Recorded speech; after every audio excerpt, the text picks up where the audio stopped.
Greetings Summoners, my name is Nathan Ng, and today we'll be discussing some of the weakest champions that are in dire need of buffs. These champions have been hit hard, either by the introduction of a newer, stronger champion, or they've just been simply nerfed into the ground. Playing them may result in success, but chances are you're better off playing another champion until they receive some balance updates. So let's get right into it. The first champion is Tryndamere. He's honestly been in a very low spot since the Wild Rift's release, and definitely hasn't gotten any stronger since. The sword-wielding barbarian relies heavily on his ultimate ability, Undying Range, to remain alive and dish out his damage. But before he learns this skill, he's quite weak as a champion. Overall, his kit doesn't grant him enough burst damage, relying heavily on auto attacks to continue his DPS. He does have a slow and a dash to help him continue his auto attacks, but these aren't enough to make him a staple pick. A lot of you guys are saying that Kangas is a lot like Braum, but I would say he's more like Tryndamere because his right arm is a lot stronger than his left one. Don't ask me how I know that. He's getting into arm wrestling.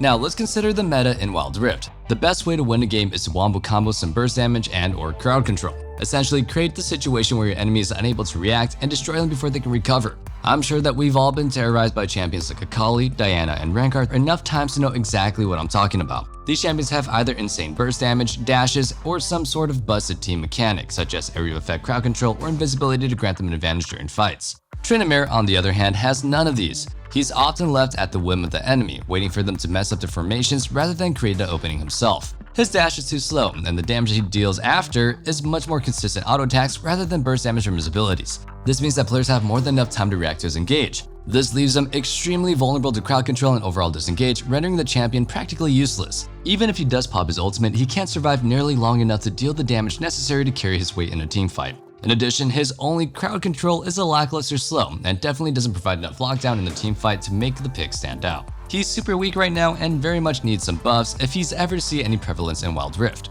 A suggested buff would be simply to grant him bonus AD scaling. This would increase the power of his auto attacks, allowing him to at least hit a little bit harder with each auto. But to be honest, Riot needs to be extra careful when balancing Tryndamere's power, since the Undying Barbarian can get annoying to deal with really fast.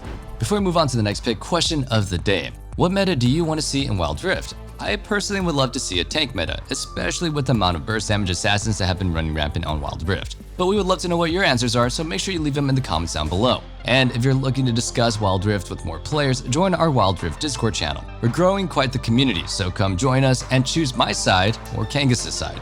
You'll see what I mean.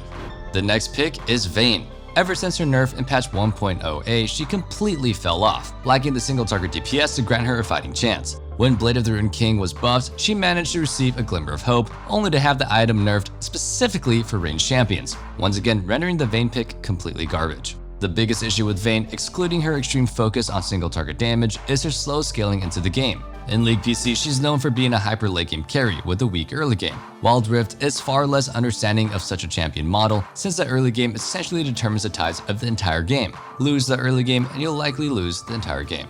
In lane, Vayne's wave clear is pitiful. She deals the most damage when utilizing her second ability, Silver Bolts, to stack damage to a single target. But this skill was nerfed to the ground, so the stacking passive damage doesn't deal nearly enough damage to wave clear compared to other popular ADCs in the meta, such as Kai'Sa or Jinx. This leaves her at the mercy of the enemy ADC, unable to acquire lane pressure and therefore unable to roam the map, scale into the game, or even fight 2v2 against her lane opponents. To fix Vayne, she would definitely need the damage on her Silver Bolts back. She was quite strong in the Baron lane though, since her single target damage was fantastic. Honestly, with the release of other ranged champions such as Teemo and Kennen alongside other strong laners, granting her extra strength would make her viable, but not nearly as overpowered as she once was. I mean, look at how overpowered Akali and Fiora are, and Riot has been doing nothing to them. Vayne was nowhere near that powerful when she peaked, so why did Vayne have to be nerfed? Simply because she was being played in the Baron lane rather than the dual lane? Now she's not played anywhere as a result of the nerf. In addition, without Gensu's Rage Blade, the itemization options for Vayne are simply not optimal. The champion relies heavily on items in the League PC, and with no semblance to the item in Wild Rift, she simply cannot provide the machine gun fire attack speed to carry out games. Without buffs, she simply won't be played at all, standing complacently at the bottom of our tier list.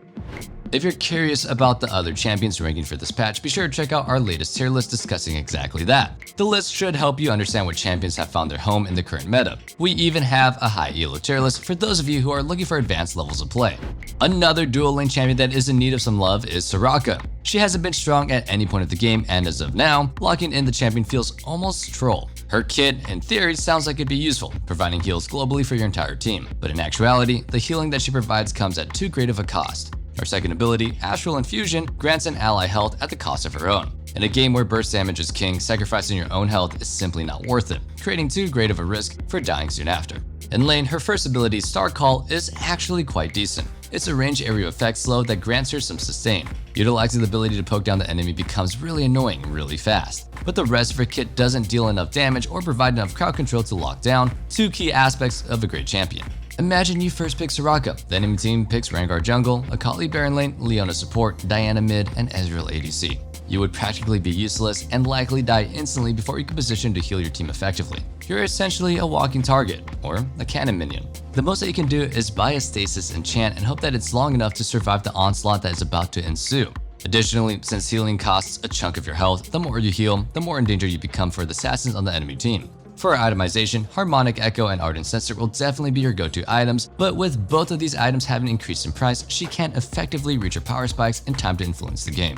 Since there are already strong enchanter supports in the meta such as Janna and Seraphine who provide support without the cost of their own health, Soraka is in a dire need of a buff to catch up with her peers. In order to buff Soraka, the amount of health that she sacrifices needs to be decreased. This would punish the support less for performing her essential job, increasing the pick priority and decreasing the amount of risk when she's simply performing her job. Since building tanking on a support like Soraka doesn't feel very efficient, she could definitely use a buff to her base defensive stat growth to increase her body's tankiness in the later stages of the game, making her less of a juicy target for her enemies.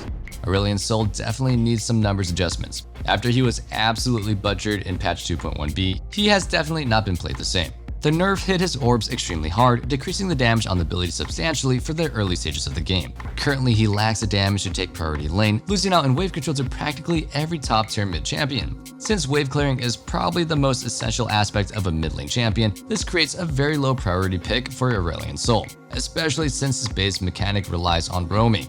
What results is a pick that simply doesn't carry his weight or needs to sacrifice wave priority too often to perform the roams that he desires, creating a high risk to safely play the champion. Other champions like Diana and Ziggs can wave clear in an instant and then roam down to impact the rest of the game. Auriel Soul's wave clear isn't terrible, but it's not strong enough to contest top tier, and if he can't gain wave priority, he can't effectively roam. Of course, before his nerf in patch 2.1b, he was straight overpowered with too much wave clear and such high damage to allow him to practically succeed in every roaming gank that he performs. Therefore, if Riot wants to make Auriel Soul viable again, they need to be extra careful about how exactly they buff him. In the nerfs, Riot in fact buffed his late game numbers a smidge. To follow through with the sentiment and increase the viability while not creating an absolute monster, I believe Auriel Soul's damage numbers for the late game should be increased even more. Increasing his early game stats could very realistically become a nightmare, so committing to creating Auriel Soul into a scaling carry rather than an early game menace seems to be the right call. Therefore, he at least has enough strength to make up for his blatant weakness. The last champion for this list is Rennickson, one of Wild Rift's newer champion. The Gator was released in a bit of a sorry state, and although players are getting used to his kit, the overall damage number seems to be lacking. His first ability, Meek, needs some number changes to grant him either more healing or more damage. Compare the ability to Darius' first ability, Decimate.